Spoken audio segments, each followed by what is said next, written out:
이 시간 예배를 통해 하나님 우리에게 주신 언약의 말씀은 신약성경 마태복음 15장 32절에서 39절의 말씀입니다. 마태복음 15장 32절에서 39절의 말씀을 제가 봉독합니다. 예수께서 제자들을 불러 이르시되 내가 무리를 불쌍히 여기노라. 그들이 나와 함께 있은지 이미 사흘임에 먹을 것이 없도다. 길에서 기진할까 하여 굶겨 보내지 못하겠노라. 제자들이 이르되 광야에 있어 우리가 어디서 이런 무리가 배부를 만큼 떡을 얻으리이까. 예수께서 이르시되 너희에게 떡이 몇 개나 있느냐. 이르되 7개와 작은 생선 2마리가 있나이다 하거늘, 예수께서 무리에게 명하사 땅에 앉게 하시고 떡 7개와 그 생선을 가지사 축사하시고 떼어 제자들에게 주시니 제자들이 무리에게 주매 다 배불리 먹고 남은 조각을 7 광주리에 차게 거두었으며 먹은 자는 여자와 어린이 외에 4,000명이었더라. 예수께서 무리를 흩어 보내시고 배에 오르사 마가단 지경으로 가시니라. 아멘.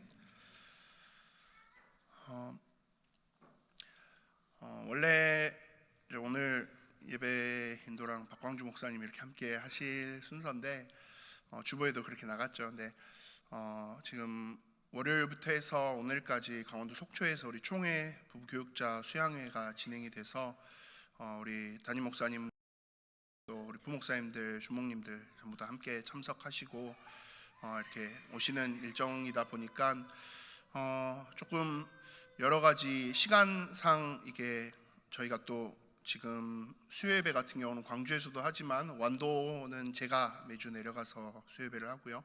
또 남학은 우리 부목사님들과 주목님들이 돌아가면서 이렇게 함께 예배해 주시는데 그런 이동 일정이나 이게 조금 맞춰지지가 않을 것 같아서 광주에 남아있는 제가 오늘 겸사겸사 전체 말씀을 다 함께 이렇게 섬기고, 오늘은 완도 예일교회, 남학 예일교회도 그동안은 우리 부목사님들 돌아가면서 함께 현장에서 예배했는데 오늘은 광주와 함께 영상으로 다 함께 예배하게 됩니다.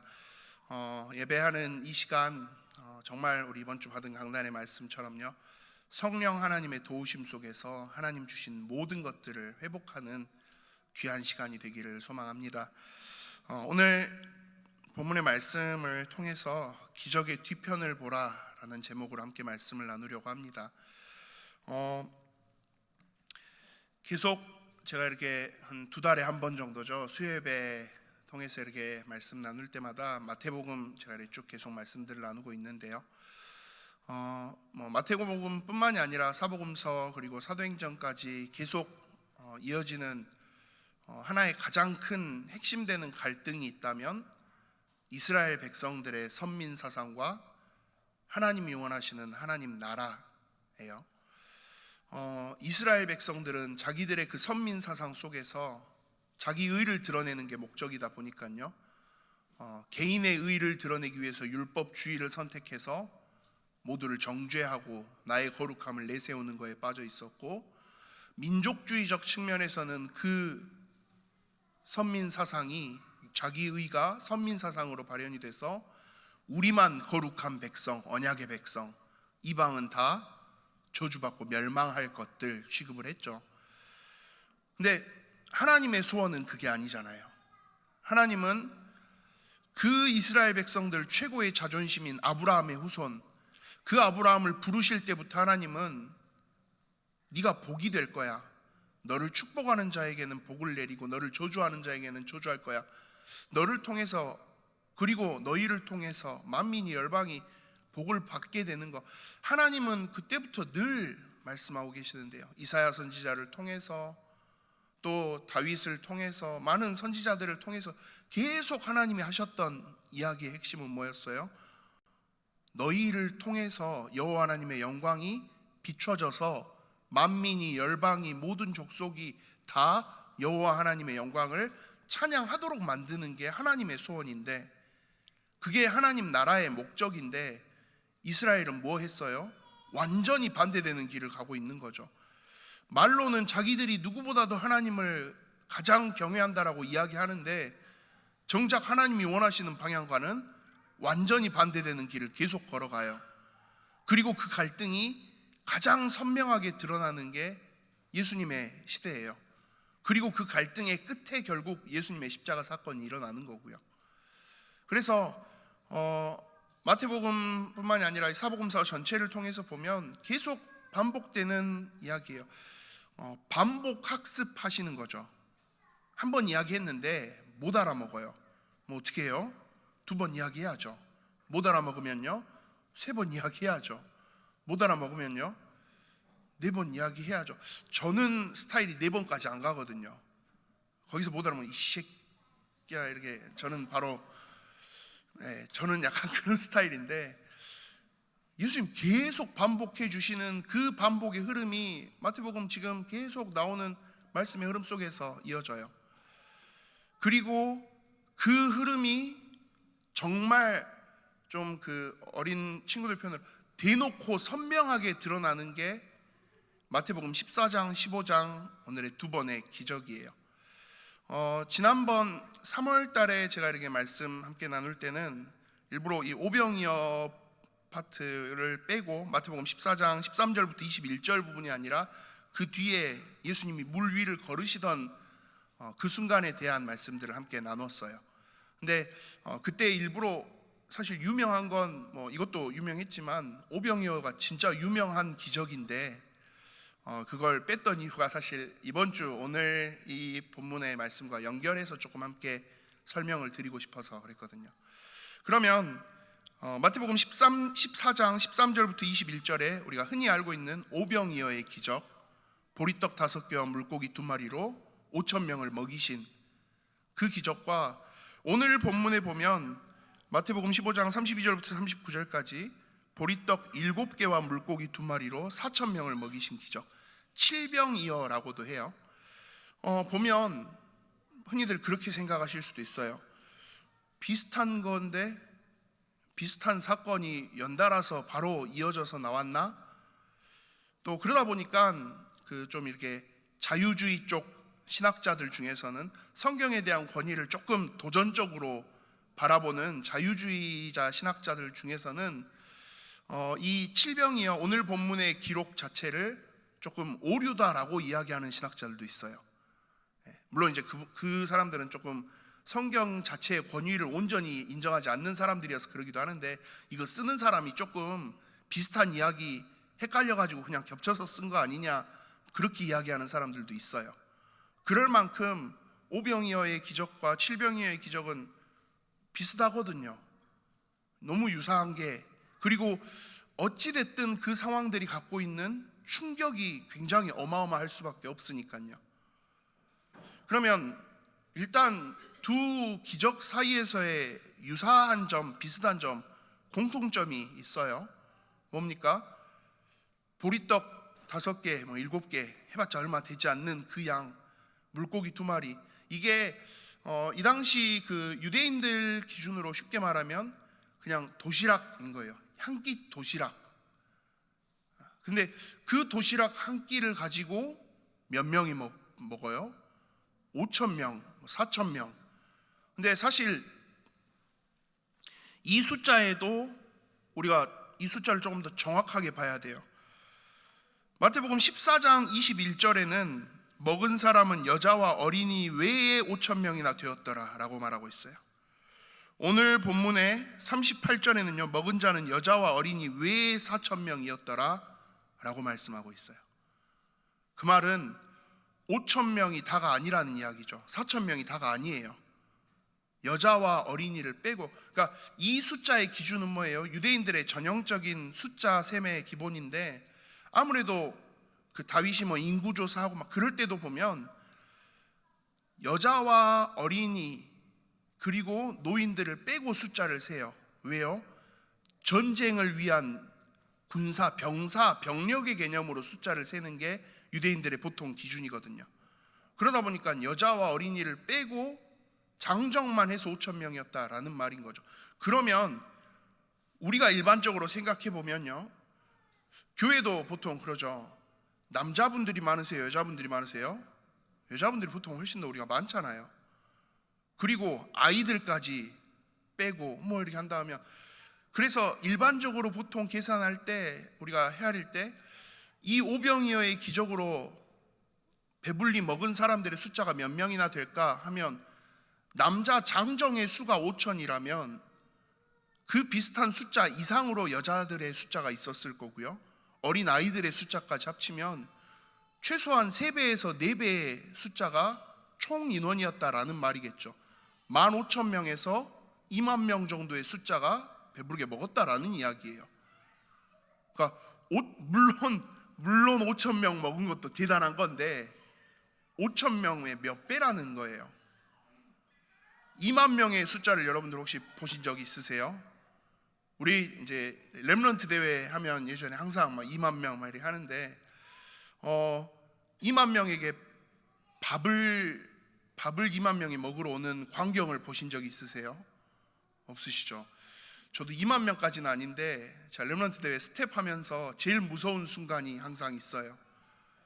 렘넌트 대회 등록할 때랑 식사 시간이랑요. 그 좁은 공간으로 우르르 이렇게 몰려오시는데 가득 차거든요. 끝이 안 보이거든요.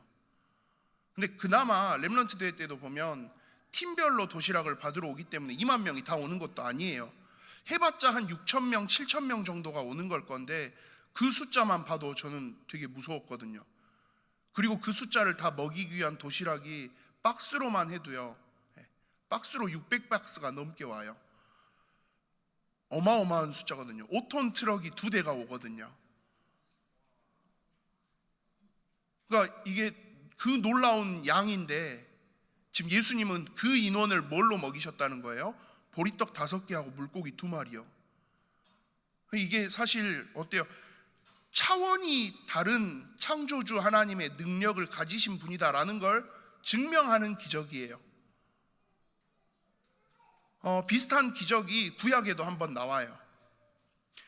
열왕기하 4장 42절부터 44절에 보면 엘리사가 자기 막 이렇게 함께하는 생도들과 지내고 하면서 기적을 행하는데 그때도 100명 정도의 사람들이 모였어요. 그들을 먹이기 위해서 엘리사가 기적을 행하는데 보리떡 20개 정도와 각종의 야채를 가지고 있다가 그걸로 100명의 사람을 배부르게 먹였어요. 사실 그것만 해도 이미 대단한 건데 예수님은 지금 어때요? 보리떡 고작 5개로 100명이 아니라 몇 명이요? 한 2만 명 대략 2만 명 되는. 그러니까 스케일이 다르죠. 차원이 달라요. 예수님의 놀라우신 능력을 나타내는데 이만큼 효과적인 기적이 없어요. 그래서 비슷한 기적을 2번이나 행하신 것도 분명히 있을 거예요. 그리고 더 큰 건요, 그 기적을 마주하는 이스라엘 백성들의 입장에서는 어땠을까요? 충격과 공포였을 거예요. 어떻게 이런 일이 있을 수 있지? 근데 그게 단 충격과 공포라기보다는 충격과 기쁨이었을 거예요. 왜요? 이야, 이 예수님만 있으면 우리 먹고 사는 건 문제 없겠네. 최소한 먹는 문제는 완벽한 해결이잖아요. 그렇죠? 보리떡 5개로 축사해서 떼어주시기만 하면 2만 명이 먹는데요. 심지어 어때요? 남아요. 12바구니가 7광주리가 남아요. 그러다 보니까 이 오병이어와 칠병이어의 기적을 전후로 해서 예수님에 대한 그 인기와 예수님에 대한 그 충격파가 어마어마하게 폭발하는 계기가 되기도 했어요. 근데 분명히 비슷한 모양을 가진 이 2 기적이지만 불과 우리 성경으로 따지면 불과 한 장 차이예요. 14장, 15장. 그 한 장 차이에 비슷한 기적이 연이어서 2번이나 나타나는 데는 이유가 있겠죠. 그럼 그 이유가 뭐냐? 마태복음 14장의 오병이어와 오늘 본문의 칠병이어 기적의 가장 중요한 차이점을 우리가 집중해서 볼 수 있어야 돼요. 그러면 그 차이점이 뭐냐라고 했을 때요, 제일 선명하게 드러나는 건 보리떡 5개, 7개 개수의 차이가 아니고요. 그 기적들이 일어나고 났을 때 보면 오병이어의 기적이 끝나고 났을 때 다 배불리 먹고 남은 조각을 12바구니에 차게 거두었다라고 성경은 기록하고 있어요. 근데 오늘 본문은 뭐라고 되어 있어요? 다 배불리 먹고 남은 조각을 7 광주리에 차게 거두었다라고 말해요. 저도 어렸을 때 그랬거든요. 12개가 남았으니까 오병이어때가 사람도 더 많았으니까 오병이어때가 더 많이 남았고 7병이어때는 조금 더 적게 남았구나. 예수님이 오병이어때 조금 힘써서 하시다 보니까 힘이 좀 드셔가지고 7병이어때는 보리떡도 조금 더 필요했고 남는 것도 조금 남았나? 저 어렸을 땐 그런 식으로도 많이 생각했었는데 이 단어들, 특히 남은 단위를 세는 단어가 달라요. 오병이어때는 뭐라고 되어 있어요? 바구니라고 되어 있어요. 7병이어때는 뭐라고 되어 있고요? 광주리라고 되어 있어요. 그러면 이 단어들이 똑같이 그냥 바구니 하면 되는데 이 단어가 다르게 쓰인 이유가 있겠죠. 헬라어 원어를 조금 따져서 가면 이 12 바구니가 남았다라고 할 때의 단어는 코피노스라는 단어예요. 그 단어가 뭐냐면 유대인들이 이방인들의 음식을 먹지 않기 위해서 자기들의 음식, 유대인들의 전통에 합한 음식을 담아서 들고 다니는 개인용 도시락 주머니, 그게 코피노스예요. 그러면 광주리는 뭡니까? 스피리스라는 단어인데요, 이건 뭐냐면 이방인들이 물고기나 과일을 담는 데 사용하기 위해서 갈대를 엮어서 만든 큰 단지예요. 우리 그 말로 하면 다라이 같은 거죠. 큰 고무 다라이요. 이게 얼마나 크냐면 사람이 들어갈 수 있을 만큼 큰 단지예요. 사도행전 9장 25절에 보면 사도 바울이 예수님을 다메섹 도상에서 만나고 이제는 이 예수 그리스도를 증거하고 전파하는 자리에 서니까 어마어마한 핍박이 다가와요. 그래서 다메섹에서 사도 바울이 탈출해요. 그 사도 바울이 탈출할 때 사도행전 9장 25절에 보면 사도 바울을 광주리에 담아서 다메섹 성에서 줄을 매달아서 내려보냈다라고 기록하고 있어요. 거기서 쓰이는 단어가 똑같은 광주리, 스피리스다라는 단어예요. 그러니까 사람이 들어갈 만큼의 큰 바구니인 거죠. 오병이어에서의 바구니 코피노스는 그냥 아까 말한 것처럼 개인이 휴대할 만한 그냥 개인 도시락 담을 조그만 주머니인 거고요. 오늘 본문에서의 광주리는 사람을 담아서 낼 수 있을 만큼 큰, 그러니까 우리 딱 전라도 말로 진짜 다라이예요. 바구니는 그냥 소쿠리 조그만 거, 그냥 상추나 깻잎 조금 담아놓고 그래 낼 수 있는 조그만 소쿠리고요. 광주리는 우리 김장할 때 쓰는 그 큰 다라이 같은 그런 거죠. 그러니까 12 바구니, 7 광주리, 숫자로 치면 뭔가 여기가 더 큰 것 같지만 양으로 생각해 보면 어때요? 단위 자체가 달라요. 그러니까 7병이어때가 훨씬 더 많이 남았다라는 거죠. 근데 그 남긴 양을 구분하고 싶은 게 아니고요, 그 단어들과 숫자 속에 남겨져 있는 의미를 생각해 보시면요, 바구니는 아까 뭐라 그랬어요? 유대인들이 이동하는 과정 속에 이방인들의 음식을 혹시라도 섞어서 먹고 싶지 않으니까 딱 유대인들의 그 선민 사상이 완전 뿌리 깊어서 나온 결과물이에요. 저 이방인들 우상 섬기는 저것들하고 요만한 것도 부정할 수 있으니까 요만한 것도 같이 안 먹어야지. 나의 거룩함과 경건함을 지켜야 되니까. 그래서 내 유대인 전통을 지키기 위한 내 개인 도시락 담는 주머니, 그게 12개가 남았어요. 10이라는 숫자 의미하는 게 뭐죠? 딱 오병이어의 기적이 보여주는 메시지는 선명해요.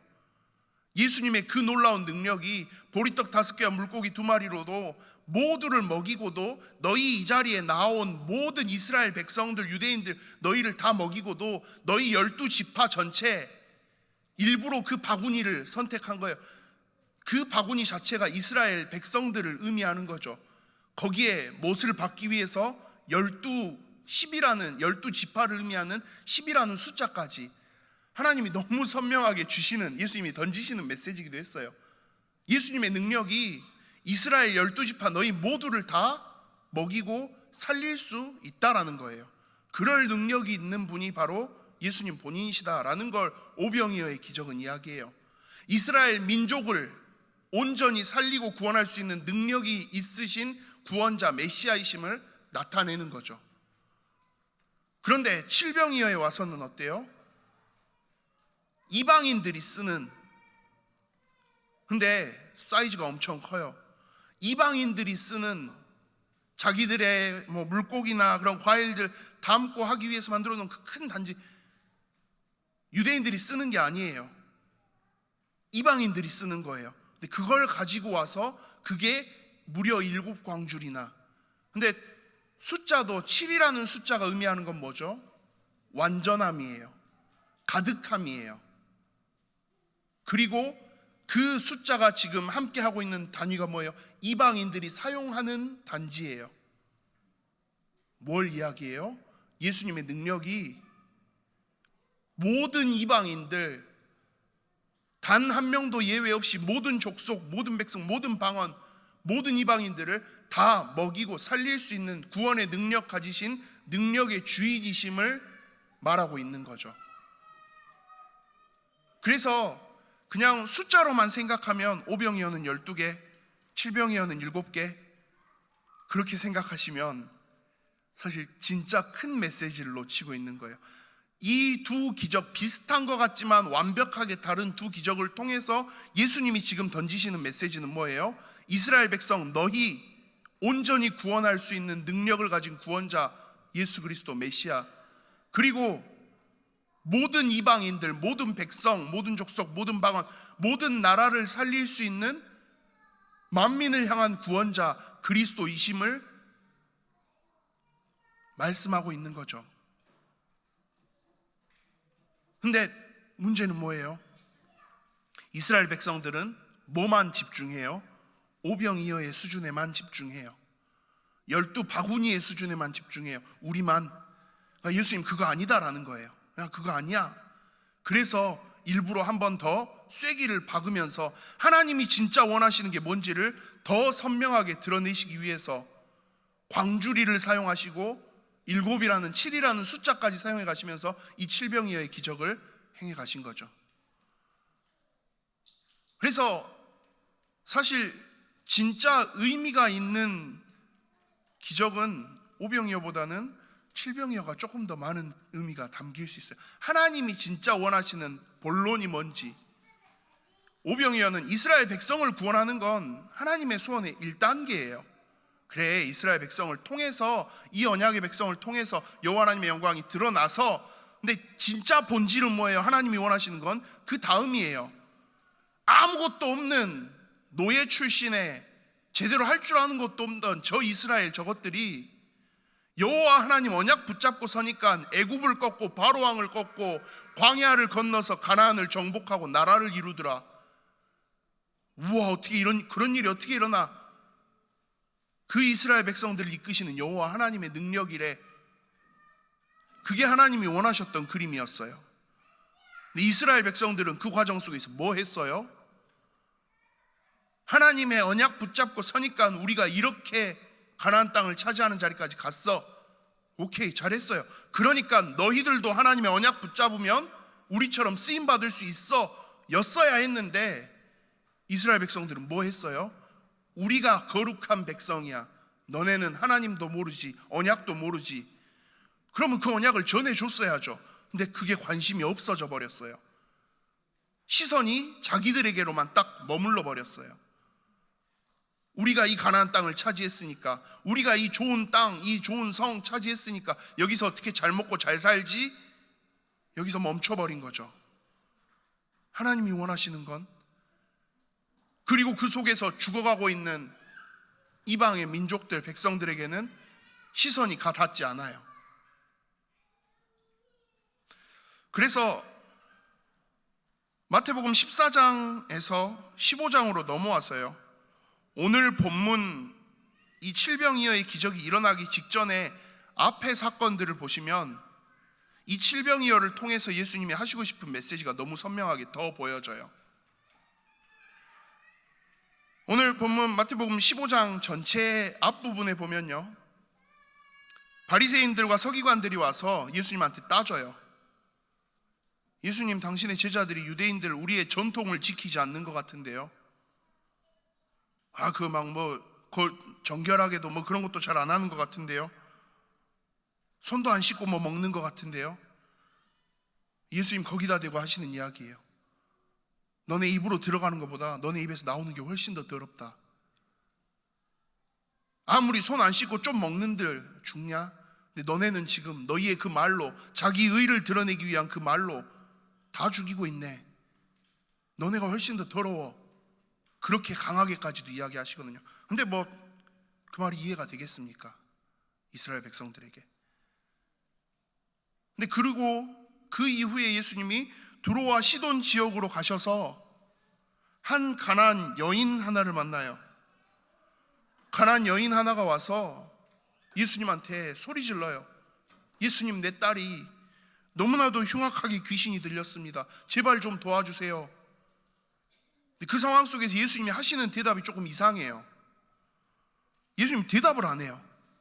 들은 척도 안 하시고 그 여인의 말을 완전히 무시하세요.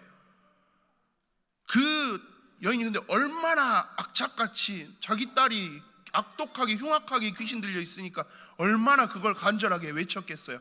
그러니까 오죽하면 제자들이 예수님, 저 여자 너무 시끄럽게 하는데 좀 어떻게 도와주시죠. 그 상황에서 예수님이 하시는 대답이에요. 나는 이스라엘 집에 잃어버린 양 외에는 다른 데로 보내심을 받지 아니하였노라. 나는 이스라엘 백성의 양 외에는 다른 데로 보내심을 받은 적 없는데, 쟤는 뭐라는 거예요? 저 가나안 여인은 이방인인데 나는 저쪽으로 보내심을 받지 않았는데 라고 말씀하시는 거죠. 이게 왜요? 예수님이 뭐 하시는 거예요? 그 젊은 표현으로 젊은 친구들이 비속어처럼 쓰는 표현으로 돌려간다고 그래요. 돌려가시는 거죠. 바로 하는 게 아니라 유대인들이 하고 있는 그 행동을 그대로 지금 받아들이셔서 그걸 공격하고 계시는 거죠. 근데 이 여인도 보통이 아니에요. 끝까지 와서 예수님한테 도와주세요 이야기하는데요, 예수님이 더 심한 말씀을 해요. 자녀의 떡을 취해서 개들에게 던짐이 마땅하지 아니하니라. 참 못되게, 진짜 못되게 말씀을 하세요. 근데 이 여인 입장에서는 어때요? 예수님이 어떤 이야기를 하든 자기에게 어떤 모욕을 주든 개 취급을 하더라도 이 여인은 지금 뭐가 있어요? 예수님은 내 딸 고치실 수 있는 능력이 있으신 분이야 라는 지금 믿음이 있는 거예요. 그래서 이 모욕적인 말들을 들으면서도 끝까지 예수님한테 아득바득 어떻게 보면 이악 물고 하는 이야기예요. 뭐요? 올소이다마는 개들도 제 주인의 상에서 떨어지는 부스러기를 먹나이다. 개 취급하고 있는데 이스라엘 백성들이 늘 하는, 이방인들을 향해서 개 취급하는 그 이야기를 예수님 그대로 지금 받아서 이야기하셨는데 이 여인이 뭐라 그래요? 개 취급하든지 말든지 개도 최소한 주인이 주는 거 부스러기라도 먹는 거 아닙니까? 개도 주인이 주는 거 먹지 않습니까? 예수님 당신이, 그리고 당신을 통해서 이 놀라운 일들 행하시는 하나님이 주인이신 거 나는 인정하겠습니다 라는 말인 거죠. 이방인이지만 여호와 하나님이 주인이십니다, 당신이 능력 있으신 당신이 주인이십니다 라는 인정을 이 가나안 여인이 하고 있는 거예요. 그러니까 예수님이 뭐라고 하세요? 여자야, 네 믿음이 크도다, 내 소원대로 되리라. 그러니까 이 가나안 여인의 일들, 그리고 29절부터 31절에 보면요, 예수님이 다시 갈릴리 호숫가 지역으로 오셨는데 많은 아픈 사람들이 또 나와요. 그들을 고치시고 예수님이 이렇게 회복해 주시는데 31절에 보면요, 말 못하는 사람이 말하고 장애인이 온전하게 되고 다리 저는 사람이 걸으며 맹인이 보는 것을 무리가 보고 놀랍게 여겨 이스라엘의 하나님께 영광을 돌리니라 라고 되어 있어요. 이 표현이 두 가지 측면으로 해석이 될 수 있어요. 먼저는 이 자리에 모인 사람들이 대부분이 유대인이었다면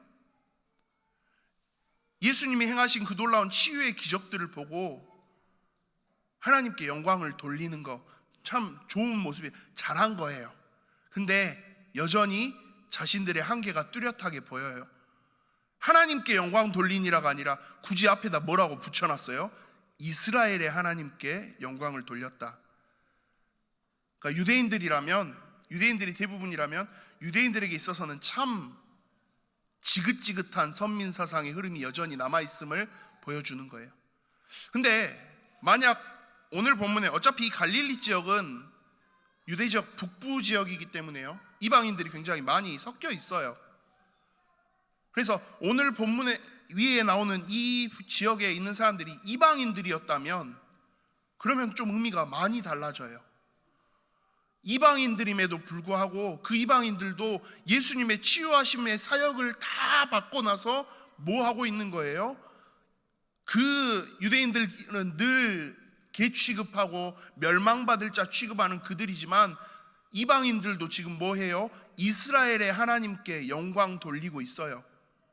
그러고 나니까 뭐 해요? 예수님이 그들을 불쌍히 여기셔서 오늘 본문과의 이어짐을 생각해 보면요, 그래서 사실 앞에 29절부터 31절까지의 그 모인 사람들의 대부분이 이방인이지 않았을까라고 생각을 해요.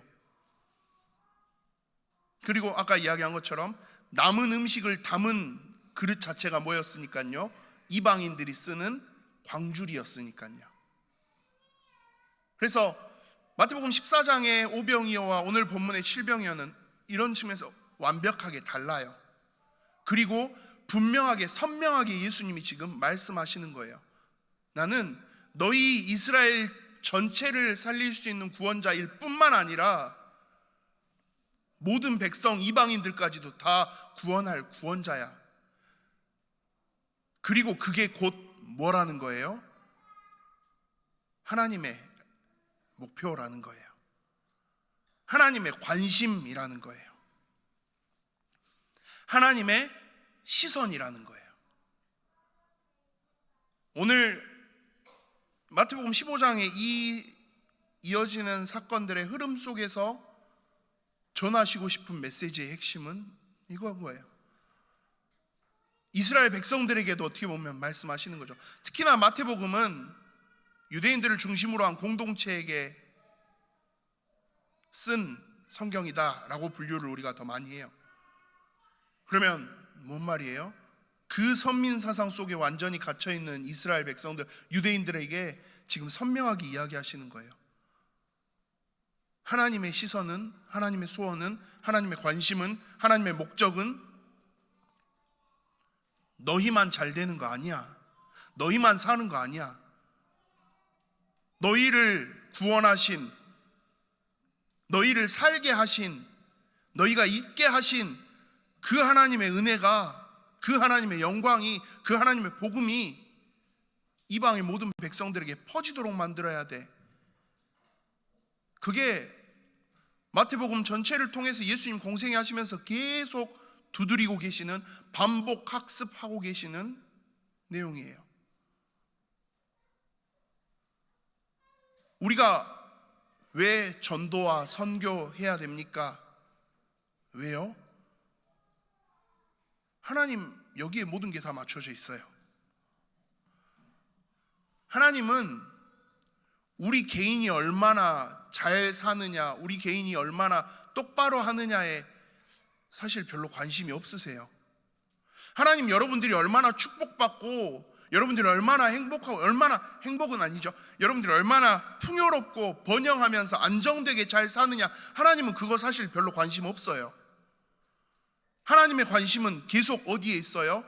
이 복음이, 이 하나님의 은혜가, 이 하나님의 영광이, 이 하나님의 말씀이 얼마나 더 계속 퍼져나갈 수 있을지, 얼마나 더 많은 영혼들이 이 하나님의 복음 앞에 반응하도록 만들지, 그걸 위해서 누가 쓰임받을 건지, 하나님의 시선은 거기에밖에 없어요. 근데 우리는 자꾸 그 시선을 어디로 줄여가요? 나한테 집중해요. 내가 얼마나 잘 살 수 있을까? 내가 얼마나 안정되게 살 수 있을까? 내가 얼마나 풍요롭게 살 수 있을까? 그게 이어지면 누구의 길을 걸어가요? 이스라엘 백성들의 길을 걸어가요. 그게 이어지면 그 선민사상 속에서 완전히 헛다리 짚고 있는 번지수 잘못 찾은 그 이스라엘 백성들의 모습이 누구의 모습이 될 수 있어요? 우리의 모습이 될 수 있어요. 근데 이 이후에도 보면 대부분의 이스라엘 백성들은 뭐 해요? 예수님이 행하신 기적에 열광해요. 예수님이 행하신 놀라운 능력과 그 일들에 열광해요. 보리떡 5개로 보리떡 7개로 막 2만 명 먹었다더라. 남았다더라. 우와 대단한데. 야 물 위를 걸으셨다더라. 우와 엄청난데. 야 아픈 사람들 다 낫는다더라. 야 진짜 대단하다. 이분이 우리 왕 되시면 우리 저 로마 저놈들 다 없애고 우리 이스라엘 나라가 다시 힘있게 일어서겠는데, 야 저 예수님 저분을 우리 왕으로 한번 해볼까? 그래서 예수님이 나중에 예루살렘 입성하실 때 이스라엘 백성들이 외치는 소리가 뭐예요? 호산나 호산나요. 우리의 왕이시여 만세. 그 왕이 이스라엘 백성들이 예루살렘 사람들이 말하는 호산나의 의미는 뭐예요? 드디어 이 로마를 무찌르고 우리의 먹을 거 모든 거 다 해결하실 수 있는 놀라운 능력 가지신 분이 우리 이스라엘 나라를 회복하러 오셨다. 우리의 왕이 오셨다. 다 일어나라. 로마 니넨 다 죽었다 이것들아. 여전히 뭐하고 있어요? 하나님의 목표, 하나님의 시선, 하나님의 관심 완전히 다른 쪽에 있어요. 기적에 집중하니까요. 자기들 수준에서 집중하고 있으니까요. 우리가 집중해야 될 건요, 우리가 봐야 될 건요, 기적이 아니에요. 그 기적의 뒤에 있는 하나님의 시선, 그 기적을 통해 하나님이 하시고 싶은 하나님의 말씀, 하나님의 소원이어야 돼요. 근데 이걸 보지 못하면요, 기적에 정신 팔리면요, 와 많이 먹었다, 그거에 만족하고 있으면요, 배부른 돼지밖에 되지 않아요. 그 속에서 진짜 하나님이 원하시는 게 뭔지를 보고 그 하나님 원하시는 방향을 향해서 내 인생을 드리면서 나아갈 수 있다면 하나님은 그 사람을 쓰시는데, 기적에만 집중하고 있으면요, 능력에만 집중하고 있으면요, 그건 곧 죽는 길이나 마찬가지예요. 기적을 바라볼 게 아니고요, 그 기적을 행하실 수 있는 능력을 가지신 하나님이 도대체 왜 이런 기적을 행하셨을까? 하나님 이걸 통해 하고 싶은 이야기가 뭘까? 기적에 집중하는 게 아니라 기적의 주인 되시는 하나님께 집중할 수 있어야 되는데, 어느 순간 인간의 본성이 그걸 자꾸 뒤집어 버려요. 출애굽하고 광야를 건너고 가나안 땅을 정복하고 그걸 가능하게 하신 하나님을 붙잡고 하나님을 바라보고 서 있었어야 되는데 자꾸 뭐 해요? 자기의 삶의 현실에 집중해요. 출애굽했다, 광야를 건넜다, 가나안 땅까지 정복했다. 야 이제 우리 먹고 사는 문제 다 해결이다. 우리 이제 집도 해결이다. 야 좋다. 왜 하나님이 우리를 여기로 이렇게까지 인도하셨을까? 그건 이미 관심사에서 사라져 버렸어요. 야 어떻게 하면 여기서 농사 짓고 우리 배부르게 잘 먹고 잘 살 수 있지? 야 어떻게 하면 우리가 여기서 조금 더 평화롭고 안정되게 살 수 있지? 그러다 보니까 뭘 찾아요? 가나안 원주민들을 찾는 거예요. 야 너네 여기서 농사 지을 때 어떻게 했어? 날씨를 관장하는 신이 있다고? 그 양반한테 제사 지내고 하면 날씨도 잘 풍년을 들게 해주는 그런 신, 좋은 게 좋은 거지. 그럼 같이 한번 해봅시다. 예, 그래서 구약의 이스라엘의 역사에서 지긋지긋하게 떨어지지 않는 이름이 뭐예요? 바알과 아세라. 날씨를 주관하는 신이고요, 풍요와 다산을 주관하는 신이에요. 뒤바뀌었어요. 하나님이 행하신 기적에 눈이 먼 나머지 기적을 행하시는, 기적 뒤에서 진짜 원하시는 바를 말씀하고 있는 하나님을 놓쳐버렸어요. 우리는 그 실수를 반복하지 않아야죠. 보리떡 5개, 물고기 2마리, 5,000명, 2만 명, 보리떡 7개, 물고기 2마리, 4,000명, 2만 명. 아니요, 그게 중요한 게 아니고요. 그 속에서 지금 하나님이 하시고 싶은 진짜 이야기가 뭔지를, 하나님이 원하시는 건요, 나에게 이 은혜 주시고 우리에게 성령 주시고 성령의 충만함 가지고 서서 우리가 뭐 하는 거예요? 하나님의 나라를 확장시켜 나가는 거예요. 하나님이 원하시는 하나님의 교회를 세워 나가는 거예요. 이거 가지고 내가 잘 먹고 잘 살아야지. 아니요, 완전히 틀린 이야기예요. 여러분들 앞에 하나님이 주시는 응답과 축복과 능력이, 그로 인한 증거들이 혹시 보이십니까? 감사하죠. 근데 그게 보일 때 우리가 함정에 빠지지 않아야 돼요. 하나님이 나에게 주신 이 놀라운 기적의 은혜, 기적과도 같은 놀라운 축복, 응답들, 근데 그때 우리가 함정에 빠지지 않아야 돼요. 기적을 바라보는 게 아니고 그 기적을 행하시는 기적 뒤편에 있는 하나님을 바라보실 수 있어야 돼요. 이 하나님이 도대체 이 기적을 통해서 원하시는 게 뭘까? 하나님이 진짜 바라보시는 곳이 어딜까? 하나님이 진짜 하고 싶은 게 뭘까? 우리 예일교회가 43년의 시간 너무나도 감사하게 인도받아오고 이렇게 많은 응답들을 누리고 있어요. 진짜 감사해요. 너무나도 큰 은혜예요. 그런데 그 과정 속에서 우리에게 있어서는 진짜 중요한 숙제가 여전히 남아 있어요. 하나님이 우리에게 주신 인도하심의 놀라운 응답, 그거에 취하면요, 우리도 이스라엘 백성과 똑같은 길을 걸어야 돼요. 그거 말고 어디를 봐야 돼요? 하나님이 우리를 이렇게 응답하시고 인도하신 이유가 뭘까? 하나님이 원하시는 게 뭘까? 우리가 서 있는 이 지역, 이 현장에서 이 복음이 증거되어지도록 만드는 거, 내가 서 있는 나의 현장에서 이 복음이 선포되어지도록 만드는 거. 요즘 시대가 그래서 복음 전하는 게, 그러긴 해요. 근데 이 시대의 흐름도 누구의 손에 있어요? 하나님 손에 있는데요. 그 하나님이 원하시는 게 뭔지를 봐야죠. 공부 잘하는 사람의 비밀 중에 하나가 그런 게 있어요. 출제자의 의도를 잘 파악하는 사람들이 있어요. 이 교수가 원하는 게 뭔지를 알고 있어서 막 몇 줄 안 썼는데도 시험 볼 때, 대학교 때 그런 경우들이 있어요. 몇 줄 안 썼는데 이 친구는 A뿔을 받는데요. 열심히 해서 막 앞뒤로 빽빽하게 한 장 반을 써서 냈는데 B, C 받는 친구들이 있어요. 억울하죠. 저도 그런 적이 있거든요. 정말 열심히 써서 냈는데 F래요. 제 시험을 보러 오래요. 너무 자존심 상하고 화가 나서 가서 제 시험 보는데 또 열심히 썼어요. 더 제대로 썼어요. 다시 F래요. 제 시험을 보러 오래요. 이 교수님 도대체 왜 이럴까 싶어서 너무 분하고 화가 나서 책을 제가 이만큼을 들고 교수님을 찾아갔어요. 교수님, 이 문제에서 말씀하신 건 이거고 제 나름대로 나 신학교에서 내가 배운 게 있는데, 그 자존심으로 가서 했는데 그 교수님이 너무 단순하게 이야기하시더라고요. 내가 강의하면서 했던 이야기는 이게 아닌데, 자네 수업 때 뭐 했어? 수업 때 뭐 했어요? 잤거든요. 못 들었어요.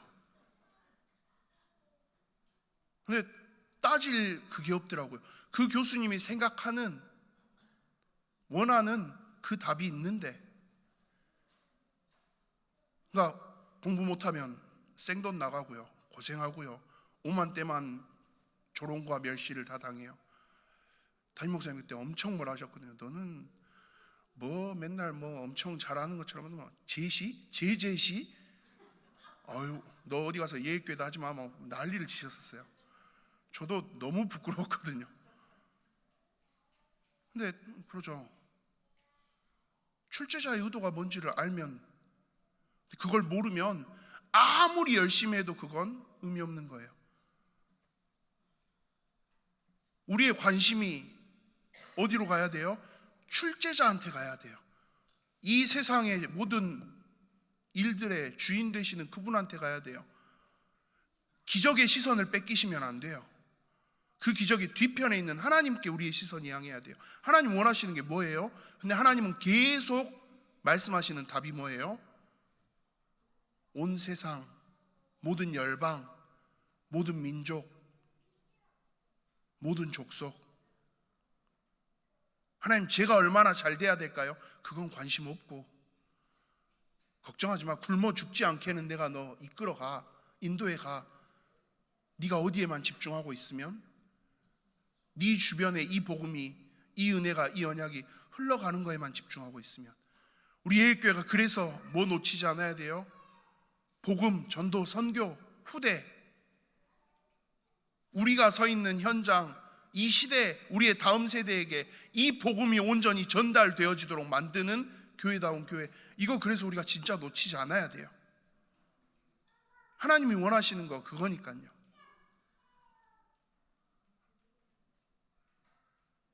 성령 하나님의 도우심 진짜 구하면서 간절히 소망하는 한 가지 기도 제목입니다. 오늘 말씀을 함께 나누면서 이 한 가지 기도 제목이 우리에게 함께 붙잡아질 수 있기를 소망해요. 하나님, 기적에 내 시선을 빼앗기지 않게 하시고 그 기적의 주인 되신, 기적의 뒤편에 계신 하나님께 내 시선이 온전히 향할 수 있도록 역사해 주시옵소서. 이게 우리의 기도 제목이 되어지기를 소망합니다. 기도합니다. 좋으신 하나님, 놀라운 능력으로 세상을 다스리시고 우리를 인도하시며 역사하시는 좋으신 하나님, 그 좋으신 하나님이 나에게 복음 주신 이유, 그 좋으신 하나님이 우리에게 이 은혜 안에 있게 하신 이유, 그 좋으신 하나님이 교회를 세우고 교회를 함께 이뤄나갈 수 있도록 만들어 가시는 이유 놓치지 않고 하나님께 우리의 시선을 온전히 집중시켜 나갈 수 있도록 아버지 역사하여 주시옵소서. 감사를 드립니다. 살아계신 주 예수 그리스도 이름으로 기도합니다. 아멘.